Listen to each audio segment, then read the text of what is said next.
సురేష్ గారు ఓబీసీసీఎల్ national coordinator వాస్తవానికి MBC నాయకులు వారిని ఒక సంఘీభావం తెలుపవలసిందిగా కోరుతా ఉన్నాను. దయచేసి మాట్లాడండి ఒక 2 నిమిషాలు.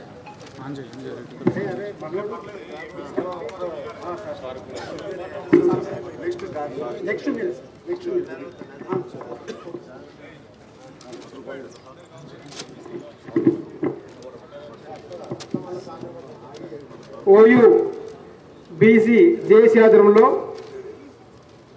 ఈరోజు ధర్మదీక్ష పూనుకోవడం జరిగింది. గౌరవనీయులు పెద్దలు నిజంగా కూడా ఇది ఉస్మానియా ఉద్యమాల గడ్డ, నిప్పుకనిగా అన్నిటికీ కేంద్ర బిందువు. అటు స్వాతంత్ర ఉద్యమం కానీ, నక్సల్ ఉద్యమం కానీ, అదేవిధంగా సామాజిక ఉద్యమం కానీ, తెలంగాణ ఉద్యమం కానీ అన్నిటికీ కేంద్ర బిందువు ఉస్మానియా గడ్డ. ఈరోజు బీసీ ఉద్యమానికి వచ్చేసిన అతిరథ మహారథులు గౌరవనీయులు పెద్దలు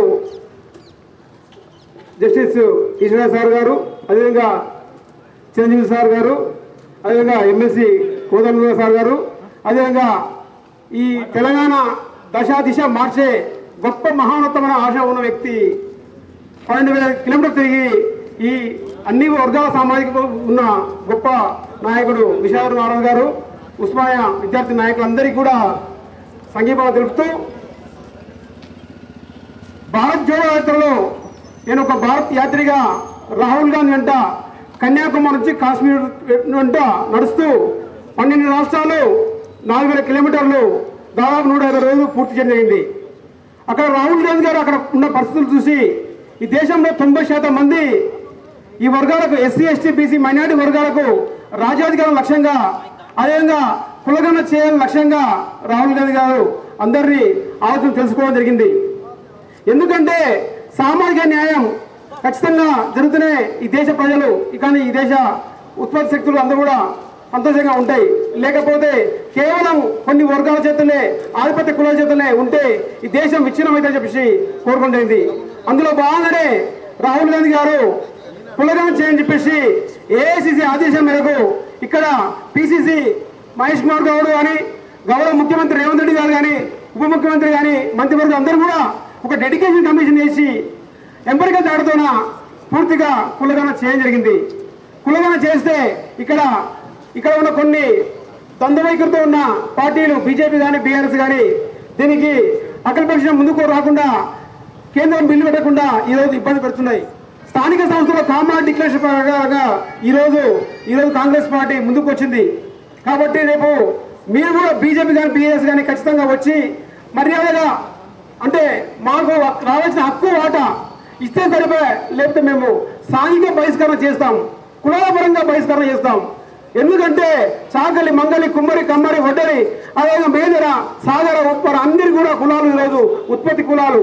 వీళ్ళ ఆర్థిక స్థితిగతులు గ్లోబలైజేషన్ వచ్చిన తర్వాత ఏ వృత్తి కూడా వాళ్ళ చేతులు లేవు. వాళ్ళు ఎంత అధ్వాన పరిస్థితులు ఉన్నారో మనం గ్రహించాల్సిందే. ఈరోజు మీ ఆస్తిలో భాగంగానే భూమిలో కానీ వాటా కానీ మేము అడగట్లేదు. మాకు రాజ్యాధికారంలో వాటా కావాలని మేము కోరుకుంటున్నాం. కాబట్టి ఆ రాజకీయ వాటాలో మాకు జనాభా ప్రాతిపదికన మాకు ఇవ్వాలని కోరుకుంటున్నాం. ఖచ్చితంగా మా వాటా మేము వచ్చే వరకు శాంతియుతంగా పోరాడతాం. లేకపోతే మా ఓట్లనే మేమే నిర్వహిస్తుంది. కాబట్టి తస్మాత్ జాగ్రత్త. ఎవరైతే ద్రోహంగా ఉంటారో మీరు ఖచ్చితంగా మేము తరిమికొట్టే రోజులు వస్తాయి. ఈ ఉస్మానియా గడ్డ మాకు తెలుసు. జనవరి 3 రోజు ఎలాంటి ఉద్యమము జరిగిందో, మళ్ళా అలాంటి ఉద్యమం రాకుండా మీరు అఖిలపక్షం వచ్చి ఖచ్చితంగా మాకందరికీ 40% స్థానిక సంస్థల బీసీల కోసము మీరు ఖచ్చితంగా చేయాలని చెప్పి మేము కోరుకుంటున్నాం. కాబట్టి గౌరవ ఈరోజు మేధావి అందరికీ వచ్చింది. కోదండ సార్ గారికి చెప్తున్నాం, సార్ మీరు మా గురించి తెలుసు మీకు అందరికీ.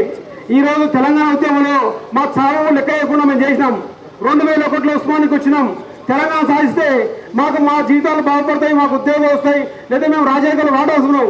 కానీ ఇప్పటికీ మాకు రాలేదు. మా జీవితాలు, మా యవ్వనం, మా వయసు అంతా మొత్తం కరిగిపోయి ఈరోజు మేము నిరుద్యోగులుగా మిగిలి ఉన్నాం.